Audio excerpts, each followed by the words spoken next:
जीवन बदलिबार थिले भाग्य चमकी उठिबार थिले आपण माने देखिबे एही दुईटी स्वप्न। ताहले आज आमे आलोचना करिबा केउ स्वप्न देखिले आम भाग्य बदली जाय थाए, भाग्य चमकी उठी जाय थाए। दर्शक बंधु स्वप्न रे जदि आपण माने सुआ देखुचंती किंबा सुआ उड़ुथिबार देखुचंती ताहले मने रखंतो आपणकर सौभाग्य वृद्धि हेबो। स्वप्न रे कौनसी पात्र रे पानी भरी होई रही किबा कौनसी जगार पानी भरी होई रहिथिबार देखुचंती ताहले मने रखंतु एहा मध्य सौभाग्य वृद्धिर मुख्य कारण।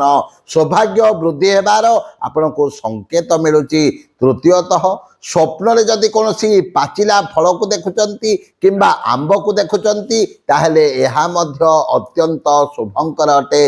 एहा सबुठारो भलो स्वप्न अटे।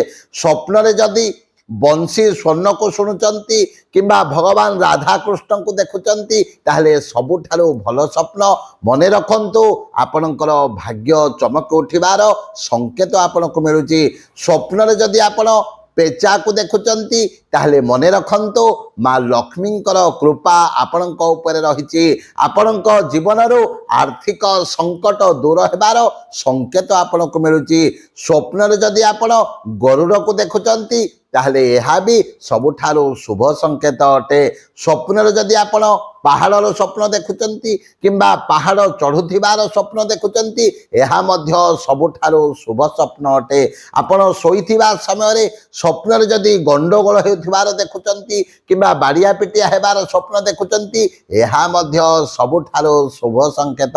दर्शक बंधु स्वप्न रे जदि आपण कोनोसी भगवान को देखुचंती कोनोसी देवता को देखुचंती किंबा पूजा करुथिबार स्वप्न देखुचंती मने रखंतु एहा मध्य सबुठारो शुभ स्वप्न एवं आपणकर भाग्य चमक उठिबार आपणकर जीवनरो समस्त प्रकार संकट विपत्ति दूर हेबार समय आसीची। आपणकर जीवन निश्चित भाव में बदली जिवो एहा आपणको स्वप्नरो संकेत मिली थाए। तेणु दर्शक बंधु आपण जदि शोइथिबा समय रे एभली कोनोसी स्वप्न देखुचंती ताहले मने रखंतु आपणक पई जीवन रे सबुठारो भलो समय आसी गला आ भगवानकर कृपा निश्चित भाव में आपणक ऊपर अछि। जय